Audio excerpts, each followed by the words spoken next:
ब्रह्मा विष्णु महेश अजर अमर नहीं है। इनका भी आविर्भाव अर्थात जन्म तथा तिरोभाव अर्थात मृत्यु होती है। प्रमाण के लिए देखिए देवी भागवत महापुराण। ब्रह्मा, मैं, विष्णु और शिव ये तुम्हारी प्रभाव से जन्मवान है। हम तो जन्मवान है, हमारा तो जन्म होता है और मरते हैं, नित्य नहीं है, हम अविनाशी नहीं है। फिर इंद्रादि दूसरे देवता नित्य किस प्रकार हो सकते हैं? कृपया अवश्य सुनिए जगत गुरु तत्वदर्शी संत रामपाल जी महाराज के अमृत वचन।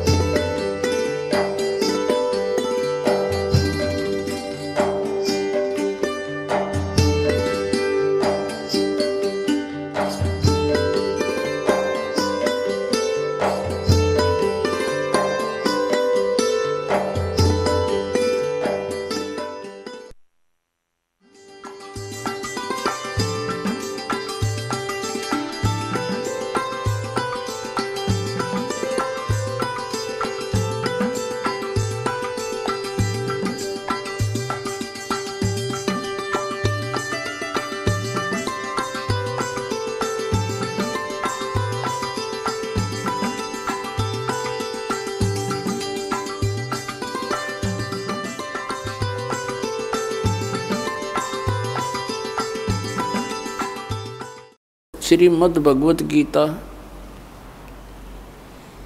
अध्याय नंबर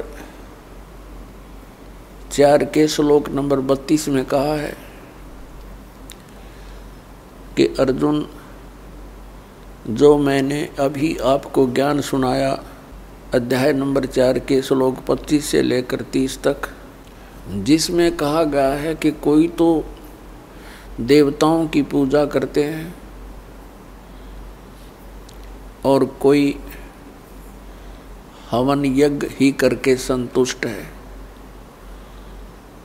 और कोई योग अभ्यास करता है, कोई तीक्ष्ण अहिंसावादी व्रत रखता है, जैसे मुख पर पट्टी बांधकर नंगे पैरों घूमते हैं कि कोई जीव हिंसा ना हो जाए, और कोई स्वाध्याय करते हैं, जैसे कोई गीता जी का पाठ करता है तो कोई वेदों के कुछ श्लोकों का, मंत्रों का डेली स्वाध्याय करता है। तो इस प्रकार की जितनी भी क्रियाएं हैं, जो भी कर रहा है वो अपनी क्रियाओं को सत्य मानकर कर रहा है। यदि उसको पता लग जाए कि ये शास्त्र अनुकूल नहीं है तो त्याग देगा वो तुरंत। इसलिए श्रीमद् भगवत गीता अध्याय नंबर 4 के श्लोक नंबर 32 में कहा कि अर्जुन, इन धार्मिक यज्ञों यानी धार्मिक अनुष्ठानों की जानकारी सच्चिदानंद घनब्रह्म की वाणी में विस्तार के साथ कहा है, और उस परमात्मा ने अपने मुख कमल से आकर बोली है। उस सच्चिदानंद घनब्रह्म की वाणी में यज्ञों की जानकारी, यज्ञ माने धार्मिक अनुष्ठानों की, क्रियाओं की जानकारी विस्तार के साथ कही गई है। वो तत्व ज्ञान है। चौथे अध्याय के 33वें श्लोक में कहा कि अर्जुन, इस द्रव्य में यज्ञ की अपेक्षा ज्ञान यज्ञ श्रेष्ठ है। द्रव्य यज्ञ क्या होता है? जैसे देखा देखी कहीं भंडारे कर दिए, गंगा के किनारे कहीं कंबल बांट दिए, कहीं और क्रियाएं, जैसे कोई धर्मशाला बनवा दी। अब क्या बताया है कि इस द्रव्य यानी धन से, पैसे से होने वाले जो अनुष्ठान हैं, इनकी अपेक्षा ज्ञान यज्ञ श्रेष्ठ है। तो ज्ञान यज्ञ तत्व ज्ञान यानी सत्संग है। सत्संग वो तत्व ज्ञान है जो सब सद्ग्रंथों के अनुकूल हो, वो तत्व ज्ञान है। और वो ज्ञान परमात्मा ही आकर देता है।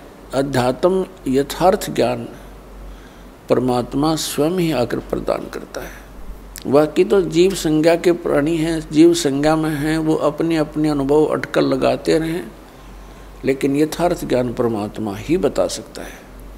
अपने द्वारा रची हुई सृष्टि को स्वयं ही वो ठीक ठीक विस्तार के साथ बताता है, ऐसा वेदों में प्रमाण है। तो वो तत्व ज्ञान है जो सच्चिदानंद घन ब्रह्म यानी पूर्ण परमात्मा कबीर देव ने अपनी कबीर वाणी के अंदर जो ज्ञान बताया है वो तत्व ज्ञान है। गीता ज्ञान दाता चौथे अध्याय के 34वें श्लोक में कहता है कि अर्जुन, उस तत्व ज्ञान को जो सच्चिदानंद घन ब्रह्म की वाणी है यानी उस परमात्मा द्वारा बताया गया वो तत्व ज्ञान है, उसको तू तत्वदर्शी संतों के पास जाकर समझ। उनको दंडवत प्रणाम करने से, कपट छोड़कर उनकी सेवा करने से वो तत्वदर्शी संत तुझे परमात्म तत्व का ज्ञान कराएंगे। इससे ये सिद्ध हुआ कि गीता ज्ञान दाता भी उस तत्व ज्ञान से अपरिचित है, अन्यथा ये कहने की आवश्यकता नहीं थी कि उस ज्ञान को तू तत्वदर्शी संतों के पास जाकर समझ। जब गीता जी के 18 अध्याय बोले तो एक अध्याय और बता देता जो इनको ज्ञान होता था, इसको ज्ञान नहीं। तो पुण्यात्माओं 15वें अध्याय के एक मंत्र में यानी एक श्लोक में गीता जी में उस तत्वदर्शी संत की पहचान बताई है कि उल्टे लटके हुए संसार रूपी वृक्ष को जो संत विस्तार के साथ जानता है, ये उल्टा लटका हुआ एक संसार रूपी पीपल का वृक्ष जानो अर्जुन, ऊपर को जड़ है, नीचे को तीनों गुण रूपी शाखा है। और जो संत इस उल्टे लटके हुए संसार रूपी वृक्ष के सभी छंद सभी विभागों को बता देगा, स वेदवित वह तत्वदर्शी संत है। पुण्यात्माओं, जब तक सत्संग नहीं मिलेगा इस प्राणी को, तब तक ये ऐसे ही इस जन्म और मृत्यु के दीर्घ रोग से ग्रस्त रहेगा। और सत्संग केवल परमात्मा ही बता सकते हैं। वो परमात्मा 600 वर्ष पहले आकर के हमें सत्संग बताया करते थे, ज्ञान दिया करते थे उस अपनी अमृत वाणी से, सच्चिदानंद घन ब्रह्म की वाणी से। तो उस समय हम स्वीकार नहीं कर सके क्योंकि हम अशिक्षित थे। और जो एक ब्राह्मण वर्ग शिक्षा का अधिकारी था, उनकी बुद्धि वहाँ तक पहुँच नहीं पाई क्योंकि वो काल भगवान से प्रेरित रहे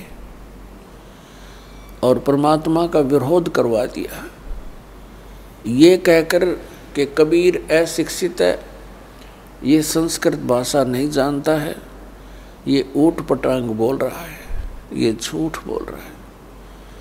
परमात्मा कहा करते थे, गुण तीनों की भक्ति में ये भूल पड़ो संसार,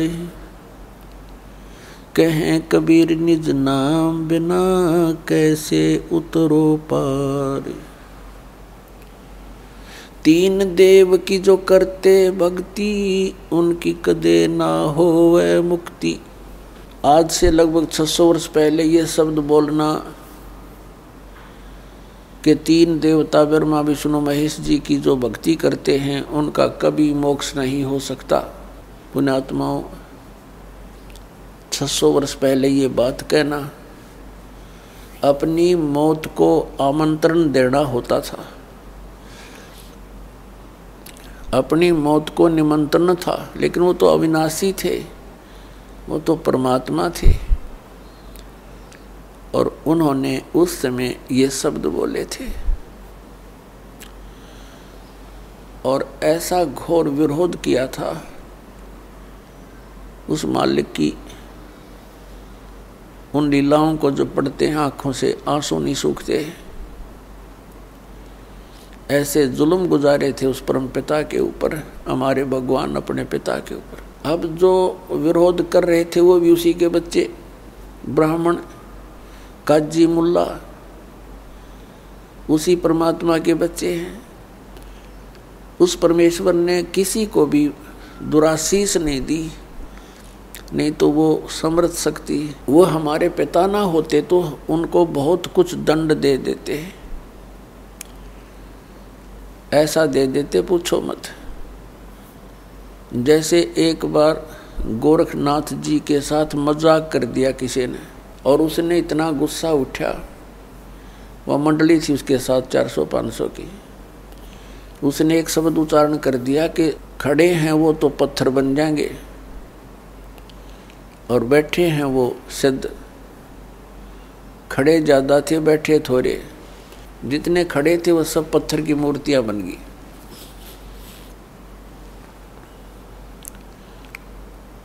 तो ये तो समर्थ हैं, कुछ भी कर सकते थे, लेकिन अपना पिता अपने बच्चों का अहित नहीं कर सकता, चाहे उसको वो कुछ भी कितना दुखी कर ले। इसलिए उस परमेश्वर ने किसी को दुराशीष नहीं दिया, कोई श्राप नहीं दिया, क्योंकि वो समर्थ थे।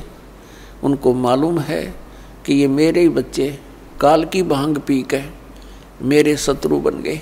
उसमें अपनी समर्थता का प्रमाण दिया।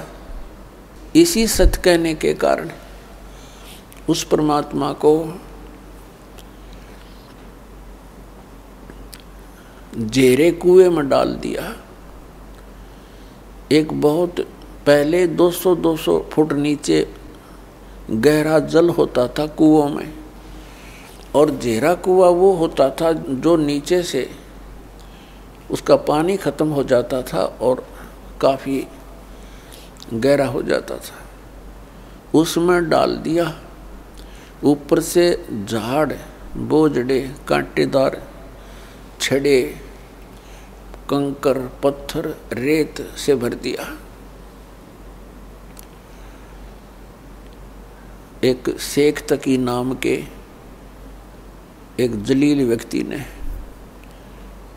वो मुसलमान था, मुसलमान राजा दिल्ली का बादशाह सिकंदर लोदी था, और शेख तकी उसका धार्मिक पीर था सिकंदर लोदी राजा का।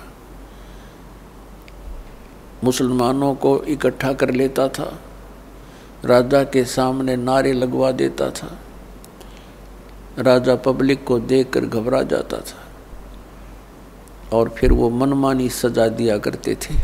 कबीर परमात्मा कुएं में डाल दिया, भर दिया पूरा, और कुछ देर के बाद वो गए सिकंदर लोधी के पास। परमात्मा कबीर देव जी राजा के पास उनके महल में एक कमरे में विराजमान मिले,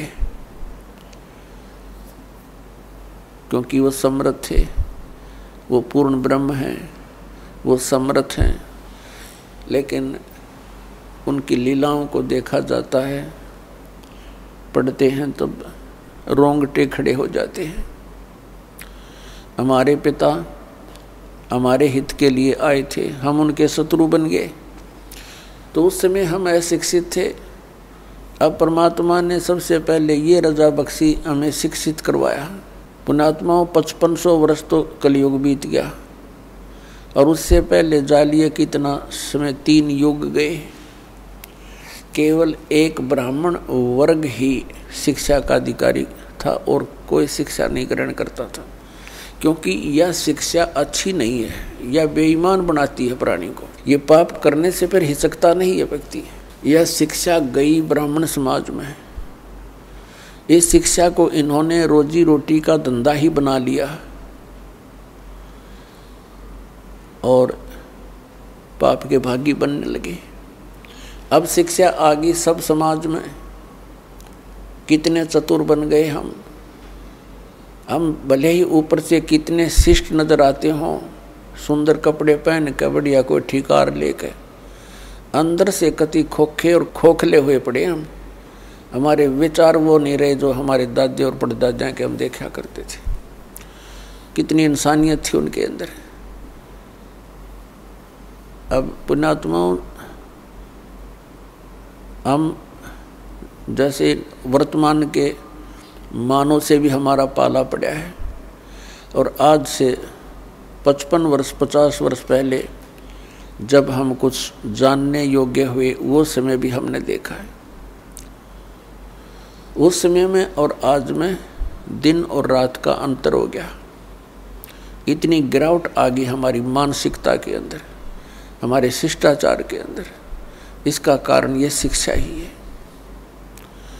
आप ऑफिस में जाते हो, किसी भी कार्यालय में, वहाँ भी इंसान है।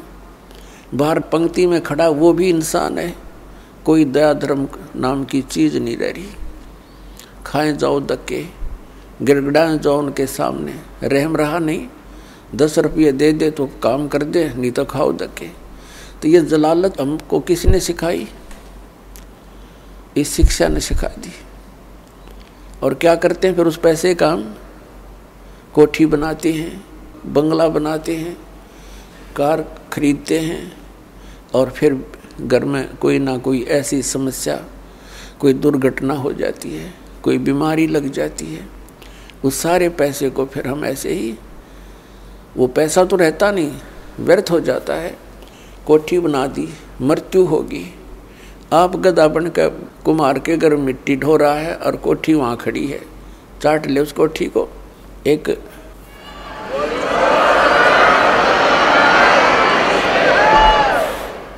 तो पुण्यात्माओं, इस ज्ञान से हम इस माया से वापस होंगे, क्योंकि ये माया दुश्मन है हमारी। और इस माया का हम प्रयोग कहाँ करते हैं? हमने परंपराएं गलत बना ली। विवाह करते समय हम पूरा ड्रामा कर बैठते हैं। पता नहीं किस किस प्रकार से हम अपने इन क्रियाओं को जो एक सिंपल वे से करनी चाहिए थी, हम ड्रामा बना रहे हैं। विवाह करते हैं, लड़के वाला खुशी मनाते हैं, लड़की का विवाह होता है, डीजे बजते हैं। अरे ब्याह 2 बच्चों का होना है और परमात्मा ने कर रखा होता है, क्योंकि संयोग भगवान ही जोड़ के भेजता है, जीव नहीं जोड़ सकता, या भूल है इसकी। तो अपने सिंपल से वे से ब्याह करे। बच्चों का नाता ही तो जोड़ना है, वचन से जुड़ता है। ठीक है भी, हमारे आपका बेटा पसंद है, वो कह दे भी हमारे आपकी लड़की पसंद है, दोनों बच्चों का विवाह मंजूर हुआ, हो गया ब्याह। और इसमें क्या देर लगे थी? अब हमने देखा, समाचार पत्र में पढ़ा, पहले दिन डीजे बजा रहे हैं, लड़के का विवाह था, बहनें भी डांस कर रही हैं, माँ भी डांस कर रही है, गली में खड़े होकर। अरे सब कंजर हो गए हम, इंसानियत भूल गए कति।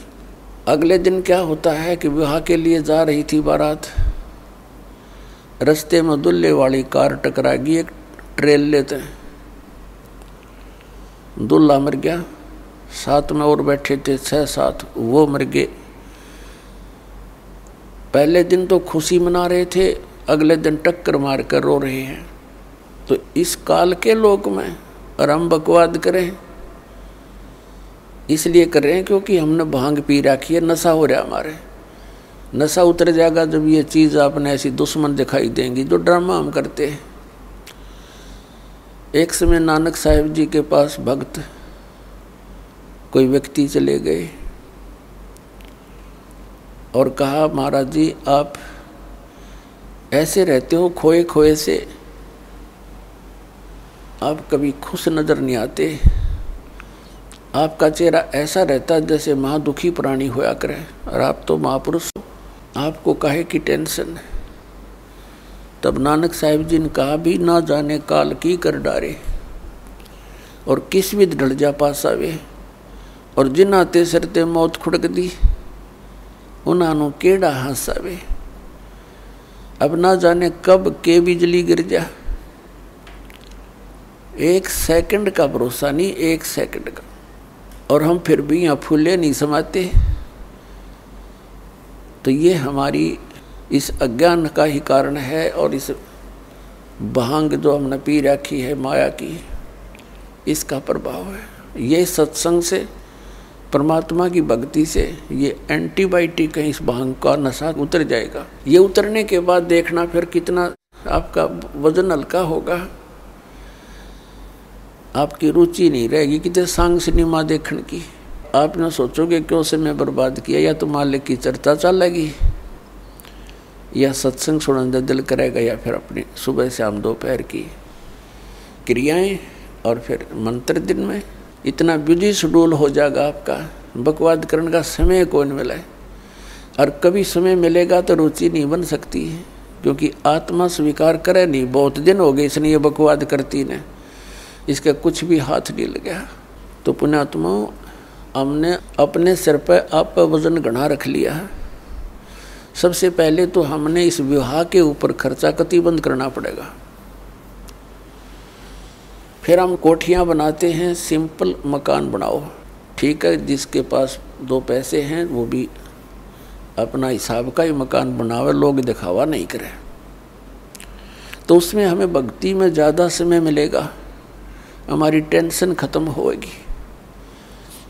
अब जैसे हम त्यौहार मनाते हैं, अब जब तक ज्ञान नहीं था तब तक हम कुछ भी मना लेते, अब ज्ञान हो गया कति रुचि नहीं बनती। एक व्यक्ति ने नाम लिया और बहुत दुखी परिवार सारा, और उनसे बताया भी ऐसे ऐसे ये नहीं करना, ये त्योहार वगैरह तुम जो मनाते हो ये नहीं मनाना। कैसे? अब हम क्या करते, एक फॉर्मेलिटी कर रहे हैं। कोई भी त्योहार आता है वो फॉर्मेलिटी बना ली कि इतने कपड़े और इतनी मिठाई, इतने सुहाड़ी गुलगुले ये पहुँचाने, वो नून तो लेकर चल पड़े, वो नून तो लेकर चल पड़े, और वो कपड़े नए पड़े रहे, कोई पहनता नहीं। क्या फ़ायदा हुआ? एक बच्चा होता है, 4 बुआ हैं उसके, चारों लाऊंगी जुगले 6 और 6 महीना पाछो बच्चा बड़ा हो जाओ, पैरन जो गिरे कोई ना वो हुए की तब फूकने पड़े। क्या फ़ायदा इन बकवादों का? तो इस तरह हमने इन सभी क्रियाओं को इन ज्ञान विचार से समझकर फिर इनसे उल्टा हटना है। और ज्ञान बिना तो हम फिर देख लकीर पीट ही रहे हैं, वो नहीं पीटनी फिर हमने। हम बालक नहीं रहे, क्योंकि ज्ञान हो गया, हमने परमात्मा का नाम मिल गया, यहाँ का पता लग गया क्या स्थिति है। तो इस प्रकार हमने इन क्रियाओं से वापस होना है। फिर नानक साहब जी से पूछा कि हे भगवान, क्या आप कभी भी खुश नहीं होते? तब उन्होंने कहा कि साध मिलने साढ़े साधी होंदी, और बिछड़ द्या दिलगिरी वे, अख दे नानक सुनो जहाना, मुश्किल हाल फकीरी वे।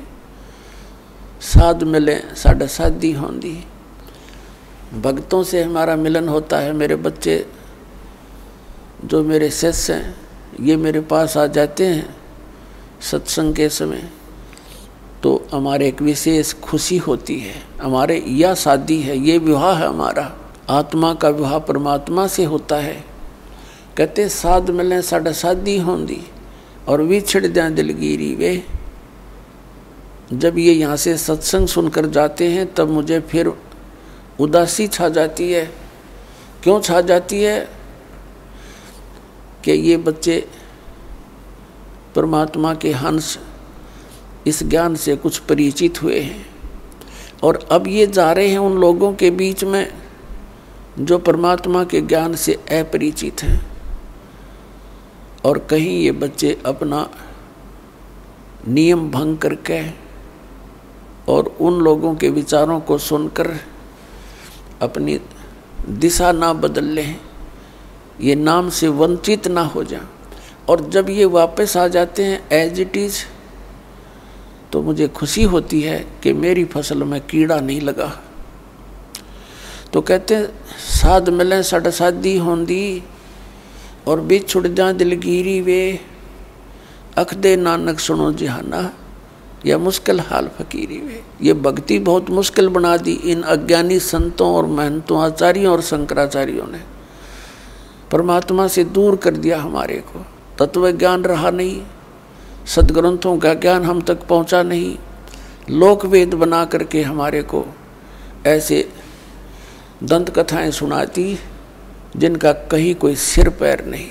तो पुण्यात्माओं, अगर आप खुशी मनाओ तो उस दिन की मनाया करो जिस दिन आपने नाम मिला।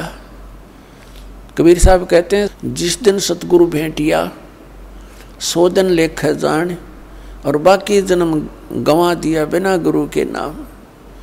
जिस दिन आपको उपदेश मिल गया आपका वो जीवन मनुष्य का उस दिन से जन्म समझ लेना। उससे पहले आपका मनुष्य जीवन नहीं था, लेकिन शरीर बेशक मनुष्य का था। जा दिन सतगुरु भेंटिए 100 दिन लेख जान, बाकी समय व्यर्थ गया तेरा बिना गुरु के नाम।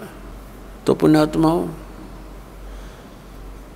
परमात्मा की कृपा से आपको ये सत्संग मिला है, तो सबसे पहले मालिक ने हमारे को शिक्षा देनी पड़ी, और इस शिक्षा के बिना हम भगवान को पहचान नहीं सके थे। उनको मालूम था कि ये खूब बिगड़ेंगे, शिक्षा होते ही ये खूब अवाम उड़ेंगे, वैज्ञानिक पाक गए गॉड गिवन मटेरियल पर अनुसंधान करके ये भगवान से दूर करने लग गए। आप भी होने लगे कहीं भगवान नहीं है, एक विश्व नियम है, एक एलिमेंट खोज लिया है, उससे सब कुछ बनता है। वो एलिमेंट किसने बनाया? इन वैज्ञानिकों ने बना दिया। परमात्मा के मटेरियल के ऊपर बकवाद करते हैं। अगर 2 वर्ष वर्षा ना हुआ ना, ये वैज्ञानिक भी इनके सारे इंस्ट्रूमेंट अड़क पड़े जड़े, जंग लाग जाए इनके अंदर। भगवान के रहम को बुला दिया।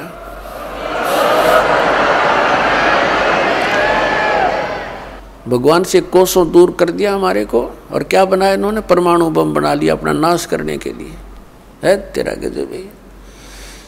और पुण्यात्माओं, ये इंटरनेट और ये प्रोजेक्टर, टेलीविज़न, ये परमात्मा का दिया हुआ ज्ञान है, जीव सत्र का नहीं है। कि किसी का भूल हो कि मनुष्य बना दे ऐसे आइटम।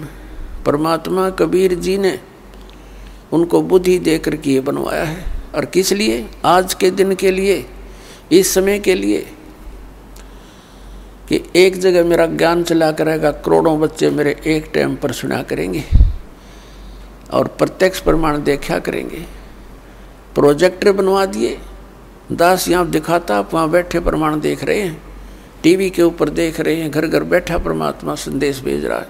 मालिक को मालूम था, क्योंकि काल ने कहा था, परमात्मा कबीर जी से प्रार्थना की थी, चापलूसी करके के 3 युगों में जीव कम ले जाना, और चौथा युग जब कलयुग आवे तब शरण जीव बहु जावे। ऐसा वचन हर मोय दीजै, तब तुम गमन संसार ही कीजै। परमात्मा के चरण पकड़ के वचनबद्ध कर लिया था कि 3 युगों में जीव वापस कम ले जाना, और चौथा युग जब कलयुग आवे तब शरण जीव बहु जावे। फिर वैसे कितने ले जिए चौथे युग में? तो परमात्मा ने कहा था ठीक है, मैं वचनबद्ध हुआ और चौथे युग कलयुग में जीव ले जाऊंगा। तब एकदम जब देख लिया ना वचनबद्ध हो गए, उसी समय आंखें पलट ली भस्मासुर की तरह, और कहने लगा बेशक कलयुग में तुम आ जाना, कलयुग में ऐसे कर दूंगा इन प्राणियों को कि ये भक्ति योग्य नहीं रहेंगे, इनके इतने मलिन आत्मा कर दूंगा, और मंदिर मस्जिद और ये तीर्थों पर, इनके ऊपर धामों के ऊपर आश्रित कर दूंगा, और देवी देवताओं की पूजा पर इनको आरूढ़ कर दूंगा। आपकी कोई भी बात नहीं सुनेगा, और आ जाना बेशक कहा था, जोग जीत जाओ संसारा, जीव न माने कहा तुम्हारा, जीव तुम्हारा कहा न माने, हमारी ओढ़ हो बाद बखाने। ऐसे उल्टे पाठ पढ़वा दूंगा अपने नकली दूध बेच के कि तुम्हारे साथ तुम्हारे ही बच्चे वाद विवाद क्या करेंगे मेरी ओर मेरा पक्ष में हो करके। जैसे परमात्मा 600 वर्ष पहले आए थे, उस समय वो क्यों आए थे? इसलिए आए थे कि इस कलयुग में वो मेरे बच्चे मुझे पहचान लेंगे। वो लीला करके चले गए जो भगवान किया करता है। अब उस भगवान के पहचानने में हमें बहुत आसानी हो गई है। यदि 600 वर्ष पहले परमात्मा ना आते तो हम कैसे पहचानते परमात्मा कौन है? भगवान जो लीला किया करते हैं वो प्रत्येक युग में ऐसी ही करते हैं, और उन लीलाओं का प्रमाण हमारे सदग्रंथों में मिलता है। पवित्र 4 वेदों में परमेश्वर की वो महिमा का गुणगान है जो भगवान किया करता है। तो वो लीलाएं किसने की?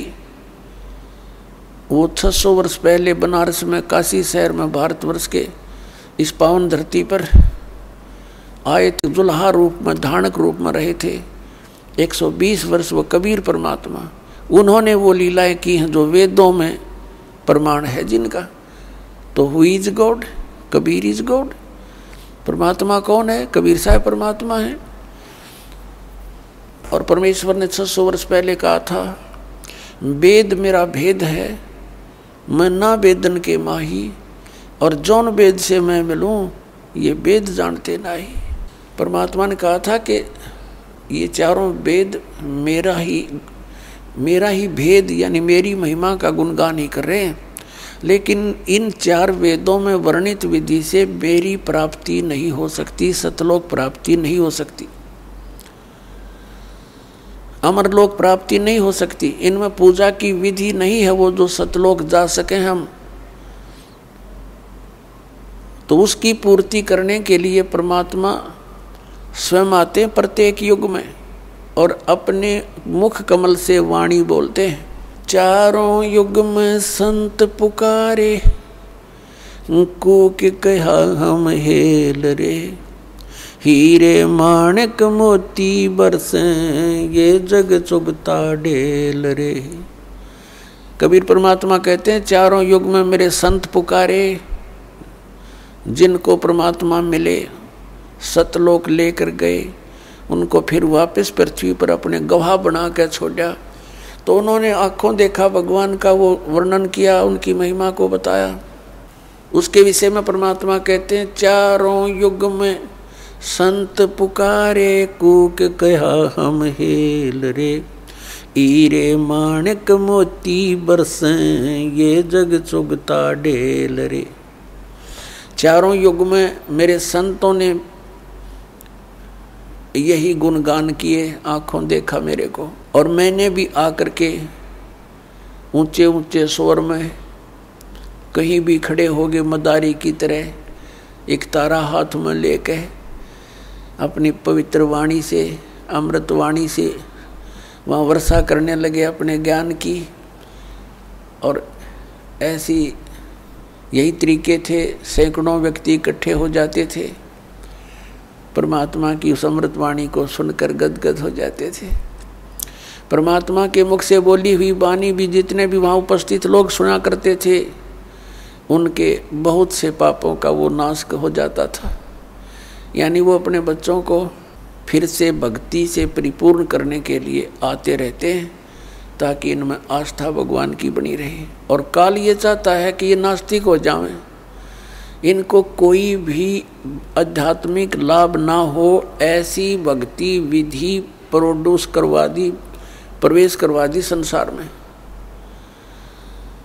और परमात्मा से मिलने वाले लाभ समाप्त हो जाने के कारण हम नास्तिकता की तरफ चल पड़े, विकारों की तरफ चल पड़े, ये बुराई करने लग गए, रिश्वत लेने लग गए, क्योंकि हम अपने फिर सूझबूझ से धनवान बनने की कुचेष्टा करने लगे। और जिसका परिणाम ये निकला, हम नास्तिक होते जा रहे हैं और दूने दुखी हो गए।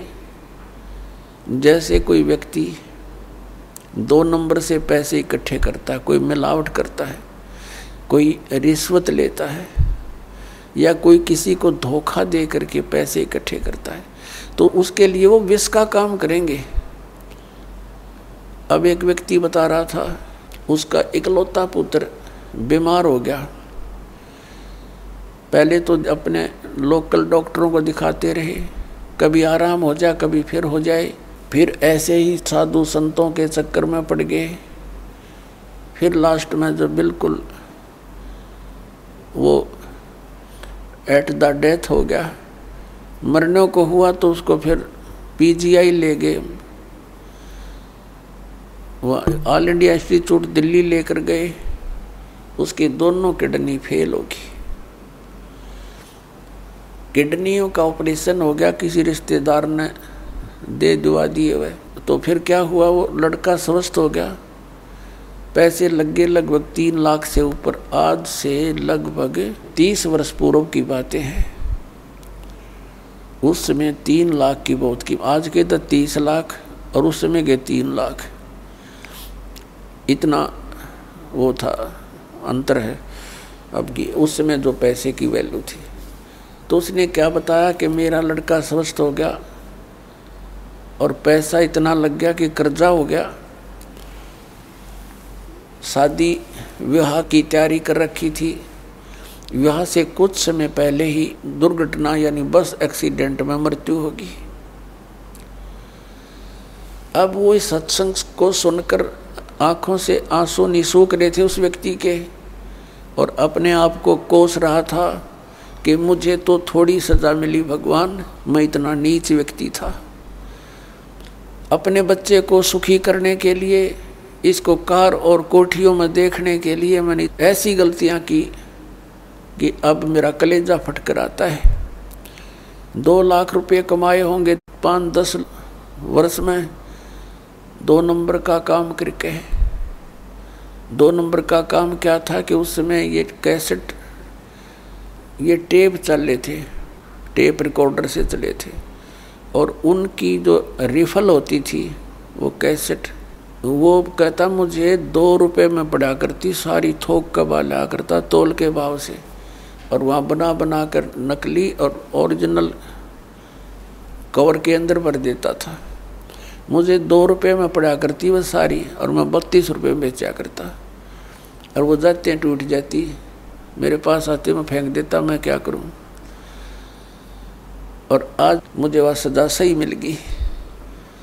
तो पुण्यात्मा, अब उसको बताया गया, सत्संग में बताया जाता है कि जो पैसा आपने 2 नंबर से कमाया वो पैसा तो रहा नहीं, आपके पास क्या रहा, वो पाप रह गए जो आपना भी भोगने शेष है, और पैसा चला गया। तो पुण्यात्माओं, जब आपको ज्ञान होगा, ये कोई बालकों की बताई हुई बातें नहीं है, ये गॉड गिवन परमात्मा का दिया हुआ विधान है, उनका बताया हुआ ज्ञान है। ये कोई डूम बाट के गीत नहीं किसी ने स्वार्थवश गा रखे होंगे। परमार्थी परमात्मा ने, सतपुरुष कबीर साहब ने आकर ये विधान बताया है कि बच्चों, तुम विष खाना छोड़ दो यदि यहाँ भी सुखी रहना चाहते हो, जब तक तुम्हारा जीवन शेष है। और अनजान बच्चे ही गलतियाँ किया करते हैं, जब समझदार हो जाएगा ना फिर इसका हाथ नहीं लगा सकते। जैसे छोटा सा बच्चा सर्प को भी पकड़ लेता है और उसको डस देता है, वो मर जाता है, उसको ज्ञान नहीं कि कितना भयंकर जानवर है। और जब वो बड़ा हो जाता है, उसको उस जानवर के बारे में जानकारी हो जाती है कि ये तो बड़ा खूंखार है, इसके निकट भी नहीं जाना चाहिए, तो फिर वो दूर से ही सर्प को देखकर भाग लेगा दूर, औरों को भी कहेगा इधर मत जाना, सर्प है सर्प है। और पहले वो घिसरते घिसरते उसको पकड़ लेता है, क्योंकि उसको पता नहीं, ज्ञान नहीं, ज्ञान बिना डर नहीं होता। तो तत्व ज्ञान से आपको डर बनेगा।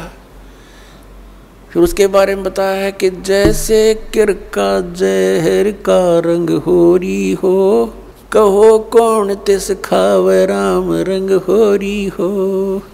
जैसे विष का यानी जहर का एक कण भी पड़ा हो कहीं पर, और ये पता लग जाए ये कण विष का है, कहते उस कण ने भी कौन खावे, किरका छोटा सा कण। और ईब हम बोतल की बोतल पीवा जहर की, यानी कुछ भी ठा जा कोई आंट रही ना। बताओ, किसी क्षेत्र में देख ले हाहाकार मची हुई है, किसी भी फील्ड में जाके देख लो, इंसान को संतुष्टि संतोष रहा नहीं। तो यहाँ फिर पता लगेगा कि जैसे किरका जहर का रंग होरी हो, कहो कौन तिस खावे राम रंग होरी हो। यानी हम धन इकट्ठा करते हैं खुशी मनाने के लिए, तो परमात्मा कहते हैं खुशी तो आपको परमात्मा के रंग में रंगे जाओगे ना, तब ये खुशी होगी, होली होगी आपकी, असली होली फिर होगी, और रोज होगी आपका होली फिर हुआ। इस प्रकार ये ज्ञान होने से पुण्यात्मा हम बहुत से पापों से वैसे ही बच जाएंगे और फिर परमात्मा पाएंगे। तो पुण्यात्माओं प्रसंग चल रहा है कि परमात्मा की भक्ति ना करने से मानव कितना दुखी हो रहा है। श्रीमद् भगवद गीता अध्याय नंबर 4 के श्लोक नंबर 32 में कहा है कि वो सच्चिदानंद घन ब्रह्म ने अपने मुख कमल से जो ज्ञान दिया है वो तत्व ज्ञान है। वो तत्व ज्ञान है जिससे आपका मोक्ष होगा, सब कर्म बंधनों से मुक्त हो जाएगा। और उस तत्व ज्ञान को मैं नहीं जानता, गीता ज्ञान दाता कहता, तत्वदर्शी संतों से पूछ ले, वो बताएंगे। इसने तो अपना पल्ला झाड़ दिया और 18 अध्याय भी बोल दिए, बात वहीं की वहीं छोड़ दी। फिर उस तत्वदर्शी संत की पहचान बताई है गीता अध्याय नंबर 15 के श्लोक नंबर 1 में, श्रीमद् भगवद गीता में, के उल्टे लटके हुए संसार रूपी वृक्ष को, ये संसार रूपी उल्टा लटका हुआ वृक्ष जानो। ऊपर को जो जड़ है वो तो पूर्ण परमात्मा समझ लो, परम अक्षर ब्रह्म सतपुरुष। और ऊपर के लोक जहाँ वो मालिक रहता है वो अमर लोक है, वो सारे मिलकर अमर लोक है वो। लेकिन उसके 4 डिवीजन हैं, एक सतलोक है, दूसरा अलख लोक है, फिर अगम लोक है, और चौथा फिर अकह लोक अनामी लोक है। वो सारा अमर अक्षेत्र है, वो शाश्वत स्थान है। और उससे कहते हैं ऊपर को जड़, नीचे को तीनों गुण रूपी शाखा, रजगुण ब्रह्मा, सतगुण विष्णु, तमगुण शिव जी रूपी शाखा है। अब गीता ज्ञान दाता ने तो सिर्फ इतना बताया है, ऊपर ने तो जड़ है उसकी और नीचे ने तीनों गुण रूपी शाखा है, बाकी सब छोड़ दिया। फिर बताया कि जो इस संसार रूपी वृक्ष के सभी विभाग बतावेगा, सवेदवित, वो तत्वदर्शी संत है। पुण्यात्माओं 600 वर्ष पहले परमेश्वर आए थे ये तत्व ज्ञान बताने के लिए, और उस समय उन्होंने क्या बताया था? अक्षर पुरुष एक पेड़ है, सरपुरुष वा की डार, और तीनों देवा शाखा हैं ये पात रूप संसार। अपने द्वारा रची हुई सृष्टि को रचनहार ही बता सकता है। और परमात्मा ने ये भी कहा था, गुण तीनों की भक्ति में ये भूल पड़ो संसार, कहें कबीर निज नाम बिना कैसे उतरो पार। 3 देव की जो करते भक्ति, उनकी कबू ना होवे मुक्ति। अब वो क्या करते सच्चाई, और हम न लागी कड़वी, हम अपने पिता के दुश्मन हो गए, उनसे विमुख हो गए, और जिसके कारण हम आज तक धक्के यहीं खा रहे हैं। तो पुण्यात्माओं, जिस ज्ञान को न तो गीता ज्ञान दाता जानता, और वो ज्ञान परमात्मा ने 600 वर्ष पहले कबीर जी ने बोल कर अपनी अमृतवाणी में लिखवा रखा है, जिसको ये अशिक्षित बतावे थे। तो पुण्यात्माओं, ये भी एक विशेष रजादाता की, क्योंकि वो तो परमात्मा है, और परमात्मा का कोई भी जो क्रिया है, कोई भी कार्य है, उसमें कोई त्रुटि नहीं हो सकती। यदि उस समय वो दाता ब्राह्मण वर्ग में आ जाते और थोड़ी बहुत कोई संस्कृत भी सीख लेते और ज्ञान यही बता देते, हम ये नहीं मान सके थे ये भगवान थे। हमने ना सोचा इनका समझ में आ गई होगी और ब्राह्मणा का ही ना होगी, ये भगवान नहीं है।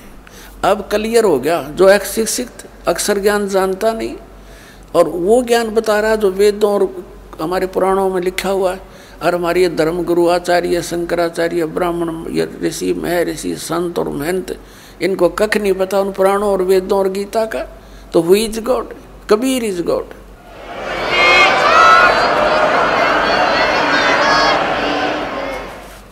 अब श्रीमद् भगवद गीता अध्याय नंबर 15 का श्लोक नंबर 1 समझने में आसानी होगी। पहले चित्र देखिए, ये है उल्टा लटका हुआ संसार रूपी वृक्ष, उल्टा लटका हुआ संसार रूपी वृक्ष। ऊर्ध्व मूलम अधः शाखम अश्वत्थम प्राहु अवम छंदासी यस्य प्रणानी। प्रणानी माने पत्ते। छंदासी यस्य प्रणानी ये तम वेद स वेदवित। ये देखिएगा श्रीमद् भगवद गीता, गीता प्रेस गोरखपुर से प्रकाशित है। जयदयाल गोविंद का इसके अनुवादक है। अध्याय नंबर 15 का ये पंचदशो अध्याय 15वां अध्याय है और प्रथम मंत्र है ऊर्ध्व मूलम अधः शाखम अश्वत्थम प्राहु अव्यम छंदासी यस्य प्रणानि ये तम वेद स वेदविद। वेद माने जानना भी होता है और वेद ये चारों वेदों का भी बोधक है। ऊर्ध्व माने ऊपर को, मूलम माने जड़ और अधः माने नीचे को, शाखाएं। अश्वत्थम प्राहु अव्यम, ये संसार रूपी पीपल का वृक्ष अविनाशी कहा गया है। छंदासी यानी इसके विभाग, छंद इसके पत्ते प्रणानी, इसके पत्ते ये जो हैं ये पत्ते आदि इसके विभाग हैं। और ये तम वेद, इन सब को जो जानता है स वेदविद, वह वेद के तात्पर्य को जानने वाला है। इनका पढ़िएगा। आदि पुरुष परमेश्वर मूल वाले, यहाँ लिखना था आदि पुरुष परमेश्वर यानी पूर्ण परमात्मा रूपी ऊपर को जड़ वाले। ऊर्ध्व माने ऊपर को, अधः शाखा होना चाहिए था नीचे को शाखा वाला। यु ब्रह्मा रूप मुख्य शाखा वाले, गलत कर रखा है। क्योंकि देखो श्लोक नंबर 2 में 2 बार अधः शब्द है, अधः अधः, और इसका अनुवाद ही नहीं अंग्रेजों ने कर रखा है। देख, अधः माने नीचे, अधः माने नीचे। अरे यहाँ भूल गई, यहाँ करके कल्याण वाला। यहाँ लिखना था नीचे शाखम, कति सीधा। ऊर्ध्व मूलम, ऊपर को मूल वाला और नीचे को शाखा वाला। इस संसार रूपी पीपल के वृक्ष को अविनाशी कहते हैं। वेद जिसके पत्ते कहे गए, इन छंद माने वेद लिखे, ये देखा कल इनकी। छंदासी यानी विभाग हैं जिसके ये पत्ते आदि। और इन सब को, इस संसार रूपी वृक्ष को जो पुरुष मूल सहित यानी जड़ से लेकर पत्तों तक तत्व से जानता है, स वेदविद। संस्कृत भी पढ़ लो, यह कोई लंबी चौड़ी बात ना जीवते, हमने ध्यान ना दिया था इसकी ओर। स माने वह है, वेदविद माने वेद के तात्पर्य को जानने वाला यानी तत्वदर्शी संत है वो, जो इसके सारे विभाग जानता है। तो वो कौन है, किसने बताया ये ज्ञान? कबीर परमेश्वर ने 600 वर्ष पहले। और रामानंद जी को जब उन चारों वेदों का ज्ञाता माना जाता था महर्षि रामानंद जी, और पुराणों को कंठस्थ याद कर रखा था। बाल ब्रह्मचारी और 104 वर्ष का हो गया था डले ढोते ने, जब परमात्मा में लेते और सतलोक दिखाकर वापस छोड़ा था अपनी सतीथि से परिचित करा के। जब कहा था तुम साहेब तुम संत हो, तुम सतगुरु तुम हंस, गरीब दास तेरे रूप बिना और न दूजा अंश। तुम साहेब तुम संत हो, तुम ही साहेब माने परमात्मा हो, और तुम ही वास्तव में जो आपके अंदर गुण है, तुम ही वो संत हो, और तुम ही सतगुरु हो। सतगुरु माने सच्चा ज्ञान देने वाले। तो अब देखिएगा, ये उल्टा लटका हुआ संसार रूपी वृक्ष है। परमात्मा ने बताया था अक्सर पुरुष एक पेड़ है जो जमीन से बाहर दिखाई देता है, वो पोर्शन उसको वृक्ष बताते हैं, कहा जाता है। ये समझ लो एक वृक्ष है, और ये तना ये अक्षर पुरुष है, इसको परब्रह्म भी बोलते हैं। इतना पोर्शन समझो इस संसार रूपी वृक्ष का। और इसे एक मोटी डार निकली है, वो सरपुरुष है। ये अक्षर पुरुष, ये सरपुरुष, ये सरपुरुष, ये इतना है। इसके फिर 3 शाखा होगी। ये तीनों देवा शाखा हैं भाई, पाते रूप संसार। अक्षर पुरुष एक पेड़ है, निरंजन वाकी डारे। सरपुरुष को निरंजन भी कहते हैं, ज्योत निरंजन काल। सरब्रह्म भी कहते हैं इसको, सरपुरुष भी इसी का, काल ब्रह्म भी। ये तो डार है। और तीनों देवा शाखा हैं भाई, पाते रूप संसार। ये अमृतवाणी परमात्मा की। कबीर अक्षर पुरुष एक पेड़ है, निरंजन कहो, सरपुरुष कहो, वाकी डार, और तीनों देवा शाखा हैं, ये पात रूप संसार है। अपने आत्माओं, परमात्मा कहा करते, तीन देव की जो करते भक्ति, यानी भक्ति का अर्थ होता है इष्ट रूप में मान के उन पर आश्रित हो जाना, उनके अतिरिक्त और किसी की पूजा नहीं करते, यानी इष्ट रूप में मानकर जो साधना की जाती है उसके हम भक्त कहलाते हैं। तो क्या बताते हैं, तीनों गुण की भक्ति में ये भूल पड़े हो संसार, और कह कबीर निज नाम बिना तुम कैसे उतरो पार। अब फिर देखिएगा गीता अध्याय नंबर 15 का श्लोक नंबर 2, 15 का और श्लोक नंबर 2 में कहा है, उस संसार की तीनों गुण रूप, जल से बड़ी हुई नहीं, तीनों गुण रूप शाखाएं, विषय परवाला शाखा, संस्कृत भी पढ़ लेंगे, विषय परवाला शाखा, यानी ये विषय भोग रूप कोपलों वाली देव मनुष्य त्रिक आदि योनि रूपी शाखा है, नहीं, विषय विकारों वाली शाखा है तीनों गुण, रजगुण ब्रह्मा सतगुण विष्णु तम गुण शिव जी, नीचे और ऊपर फैली हुई है, सर्वत्र नहीं है ये, ऊर्ध्व माने ऊपर, अधः माने नीचे फैली हुई है। और मनुष्य लोक में कर्मानुबंधनी, यानी कर्मों के अनुसार बांधने वाली, जैसा जिसने कर्म किया है इतना ही फल देते हैं, ये जकड़े रखते हैं तीनों देवता। ये इसकी मुख्य है, जड़ है, ये संसार रूपी वृक्ष की जड़ नहीं, हमें या बांधे रखने, कर्मानुसार या बांधन रखने की ये मूल कारण है। ये ब्रह्मा विष्णु महेश, ये नीचे और ऊपर व्याप्त हो रही है, सब जगह नहीं। अब तीसरे में क्या कहा कि उस संसार वृक्ष का स्वरूप जैसा कहा गया है वैसा यहाँ विचार काल में गीता ज्ञानदाता कहता है, जैसा इसके विषय में जानकर बताते हैं वो यहाँ नहीं पाया जाता। वो इस संसार रूप वृक्ष का जैसा स्वरूप का है वैसा यहाँ विचार काल में, यानी तेरे और मेरे गीता जी के विवेचन में, डिस्कशन में नहीं पाया जाता।